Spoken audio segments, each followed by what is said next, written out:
सबसे पहले समझते हैं कि इथेनॉल को पेट्रोल में मिक्स करने के पीछे का लॉजिक क्या है। केमिकली देखा जाए तो इथेनॉल वही अल्कोहल है जो शराब की बोतलों में मिलती है। यही अल्कोहल एक बायोफ्यूल की तरह भी इस्तेमाल करी जा सकती है। अब वैसे तो अल्कोहल को कई सारे अलग अलग फूड आइटम से बनाया जा सकता है, जैसे कि फर्मेंटेशन के जरिए अल्कोहल बनाया जा सकता है। लेकिन जब हम बायोफ्यूल के कॉन्टेक्स्ट में इथेनॉल की बात करते हैं तो हम गन्ना, मक्का और चावल जैसी फसलों का इस्तेमाल करते हैं। अल्कोहल बनाने के लिए इसमें से गन्ना यानी शुगर केन सबसे ज्यादा इफेक्टिव है, क्योंकि शुगर केन के क्रॉप में हाईएस्ट शुगर यील्ड पर एकड़ होती है और चावल और मक्के जैसी फसल बहुत अबडेंटली उगाई जाती है देश में। और जो खाना खराब हो जाता है उन फसलों को भी इस्तेमाल किया जा सकता है इथेनॉल बनाने के लिए। अब बात यह है क्योंकि केमिकली यह सेम ही चीज है जो शराब की बोतलों में डल रही है, तो लोग इसे शराब की तरह भी इस्तेमाल कर सकते हैं ताकि लोग ऐसा ना करें। बायोफ्यूल वाले इथेनॉल में कुछ और पॉइजनस चीजें डाल दी जाती है, जैसे कि मिथेनॉल या फिर कुछ पेट्रोलियम प्रोडक्ट।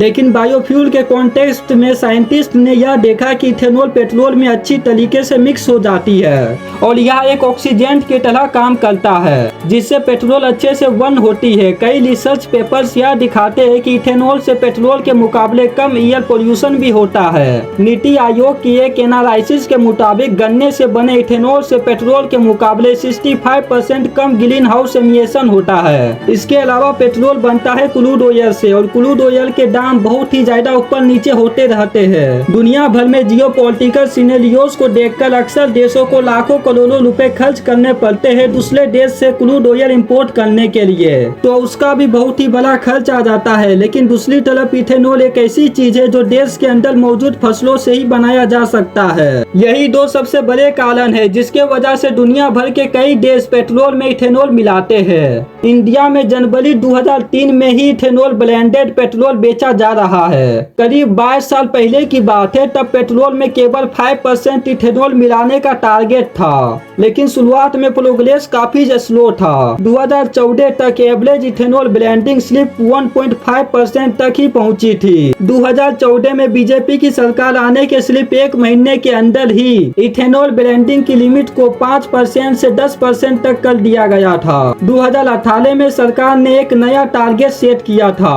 2030 तक 20% इथेनॉल ब्लेंडिंग रहेगी, लेकिन बाद में जाकर इस टारगेट को प्रीपोन कर दिया गया और 2025 को नई डेट रखा गया। और यही कारण है कि मार्च 2025 में ही सरकार ने यह टारगेट अचीव करते हुए पूरे देश में E20 फ्यूल को रोल आउट कर दिया गया। India has introduced E20 petrol, adding 20% ethanol nationwide, 5 years ahead of schedule. आप सुनने में तो ये सब अच्छा लगता है, ये सक्सेस स्टोरी लगती है, लेकिन जैसे ही E20 रोल आउट हुआ लोगों की शिकायतें आने लग गई।